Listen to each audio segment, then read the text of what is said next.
a device which probably is very widely misunderstood and may have been one of the reasons why he didn't receive some of the respect by the scientific community that he may have well deserved.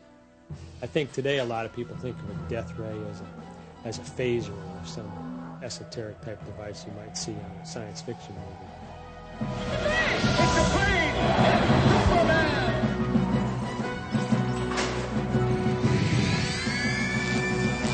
Tesla's claims terrify the public, but fascinate Hollywood. He is parodied in Superman cartoons as a mad scientist terrorizing New York with an electrothanasia death ray and an army of remote-controlled robots. Tesla's death ray was actually a particle beam weapon. A particle beam weapon which he had developed in the 30s.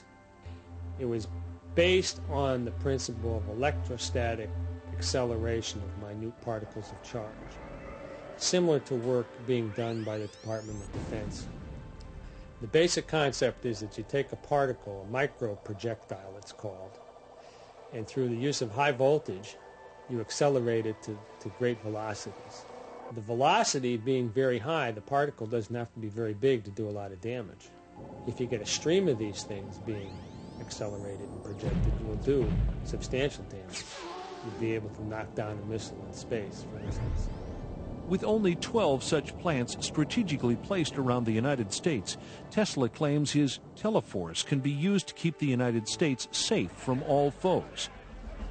With the world on the verge of World War II, the United States government takes an active interest in the Tesla death ray. Because he was a patriot, he offered this system to the United States government. The United States government developed and worked and engineered this particle beam weapon beginning in the 40s. We don't know what the extent of the research was or where it went from there, but we do have declassified documents released under the Freedom of Information Act that demonstrate the U.S. government's extreme interest in Tesla's particle beam weapon. The New York Times states that Tesla's death ray, which can send concentrated beams of particles through the air and cause armies of millions to drop in their tracks, is the most important of Tesla's inventions. But in an unprecedented decision, Tesla makes the exploitation of his invention by any single government impossible. He distributes the plans in proprietary segments, like the pieces of a jigsaw puzzle. He gave it to the English, Canadian, American, and Russian governments so that they had to sit down together, to collaborate if they wanted to realize the whole invention. He realized that people are not conscious enough to handle this information. That's why Tesla put these governments into mutual dependability. There's some evidence that Tesla had given the plans to the Russians who were on our side at that time. In the 1970s, Aviation Week showed an article on the Russian particle beam weapon, and Tesla's particle beam weapon didn't surface until about 10 years later when Andrei Puharich brought it out, and the schematics exactly matched the Russian particle beam weapon. Head of U.S. Air Force Intelligence, Major General George Keegan, describes the Soviet system.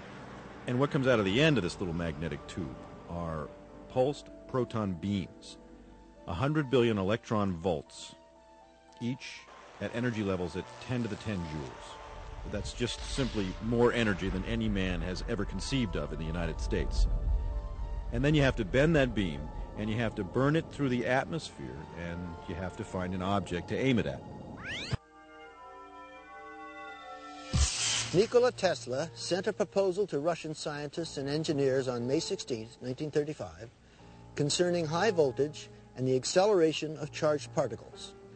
He received a list of follow-up questions from them in November of that year. Military scholars contend that the Soviets achieved a 100% Star Wars defense by 1968. We had learned through very sensitive sources that the Soviets in 1977 would test in space the most powerful laser in history, 10 times more powerful than any laser we have under development in the U.S. Finally, when I became Chief of Air Force Intelligence, my first act of office was to put out an order stating that this device and this development would be the #1 priority in Air Force intelligence. So we set up a meeting with 40 or 50 of the top nuclear scientists in the free world, from Edward Teller on down. And these scientists, for 6 years, under a $60 million secret project called Project Seesaw, had been trying to develop an electron beam to shoot down ICBMs, and they'd failed. And now, both in the White House and in the Department of Defense, there is an embarrassed silence as the technicians and scientists on both staffs, now having examined the massive body of research we did in the Air Force, suddenly realize that they may have misinformed the American public. Was President Ronald Reagan merely attempting to catch up with the Soviets in his development of the Strategic Defense Initiative?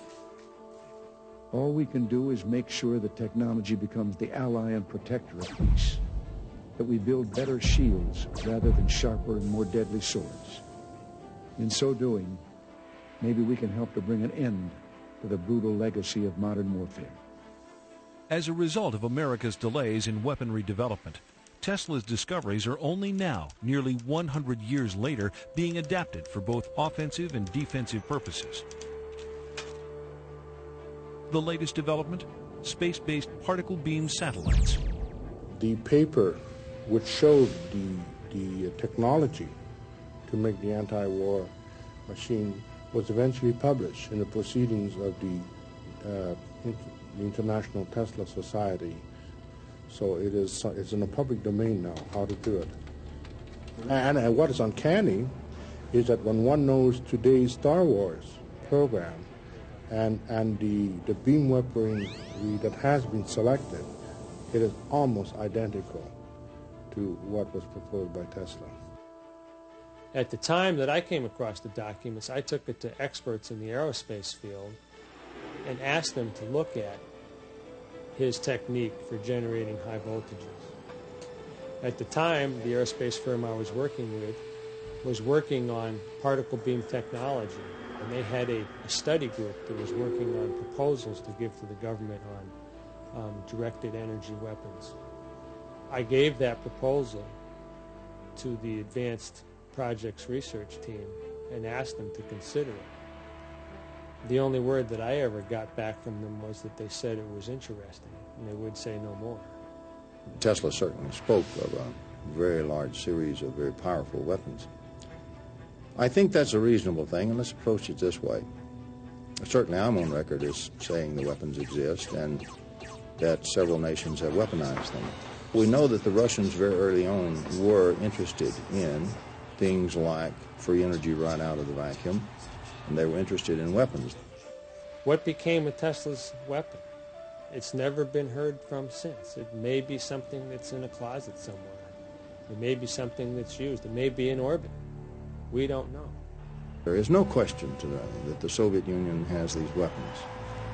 And if what I put together is correct, and I'm absolutely convinced it is, 3 other nations of the world also developed those weapons and resoundingly checked the Soviet Union. The other 3 are friendly to the United States, not hostile. And I think that played one great part in the fall of the Soviet Empire.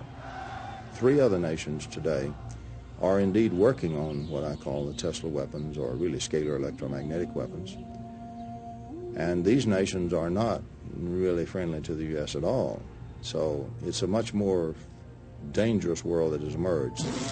In an article published November 3rd, 1998, Bill Gertz of the Washington Times writes, "The Chinese Army is building laser weapons and already possesses particle beam weapons capable of damaging sensors on space-based reconnaissance and intelligence systems. If the People's Liberation Army has beam weapons, what about the U.S. military?" Under promise of anonymity, this Navy SEAL spoke about current capabilities. We do have particle beam weapons. I've used them. We did underwater tests off the coast of California. The capabilities are awesome. You can knock down a satellite, a ship, a plane, anything. In the global race for new technology, it appears that Tesla's death beam is not the only secret invention that supposedly disappears when he dies. On July 4th, 1976, the celebration of America's bicentennial, a strange new signal is monitored on ham radio frequencies. This high